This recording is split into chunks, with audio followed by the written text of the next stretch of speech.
हाथी की जय। आत्मीय बंधु, आप सबको कहने में बड़ी प्रसन्नता हो रही है।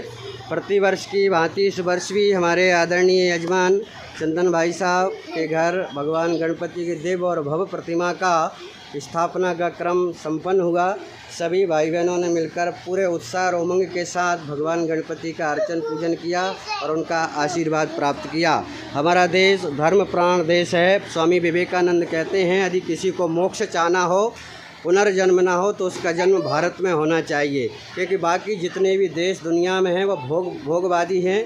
उनमें केवल भोग की वस्तुएं सामग्रियां तो उपलब्ध हो सकती हैं, मन को संतुष्ट तो किया जा सकता, लेकिन आत्मग्लानि हमेशा बनी रहती है। आत्मा को संतुष्ट और तृप्त करने के लिए धर्म और अध्यात्म की आवश्यकता होती है, और वो भारत भूमि पर धर्म अध्यात्म का जन्म होता है। विभिन्न प्रकार की जब परिस्थितियाँ स्थितियाँ आती हैं, यदा यदा ही धर्मस्य गिलाय निर्भवति भारत अभुत्थानाम धर्म तदात्मा सृजान्य हम के भाव से भगवान अनेकों रूपों में जन्म लेते हैं। कभी भगवान गणपति के रूप में आते हैं, कभी महादेव के रूप में आते हैं, कभी ब्रह्मा विष्णु के रूप में आते हैं, कभी राम और कृष्ण के रूप में आते हैं। समय की परिस्थितियों को बदलने के लिए आते हैं। और भगवान गणपति सबसे ऊपर और विवेक के देवता कहे गए हैं। बिना विवेक के, बिना बुद्धि के संसार में कोई भी कार्य संभव नहीं हो सकता है। इसी को ध्यान में रखते हुए हमारे यहाँ भगवान गणपति का पूजन किया जाता है कि हमारी बुद्धि और विवेक बनी रहे। जैसे अंग्रेजी में कहते हैं गुड बेटर बेस्ट, तीन चीज़ें होती, गुड बेटर और बेस्ट। जैसे हमारे यहाँ विवेक,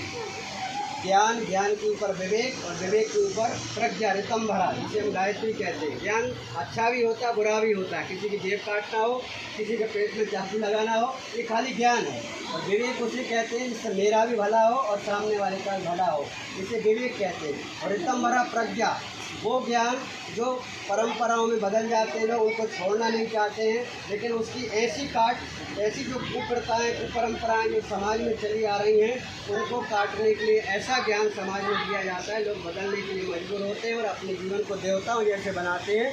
उसी को गायत्री कहते हैं, उसी को ऋतंबरा कहते हैं, उसी को प्रज्ञा कहते हैं। जब इसी भावना के साथ माँ गायत्री कलयुग में आई हुई है, ताकि लोगों के विवेक बुद्धि को परिष्कृत करते हुए जीवन को अच्छा बना सके, श्रेष्ठ बना सके।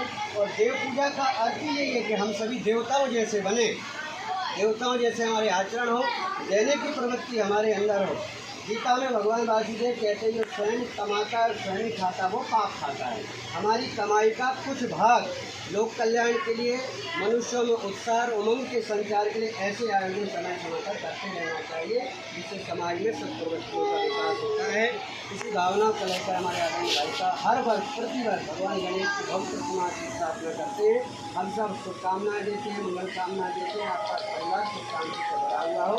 बोले गणपति गजानन महाराज की जय। ओम नमः पार्वती पते हर हर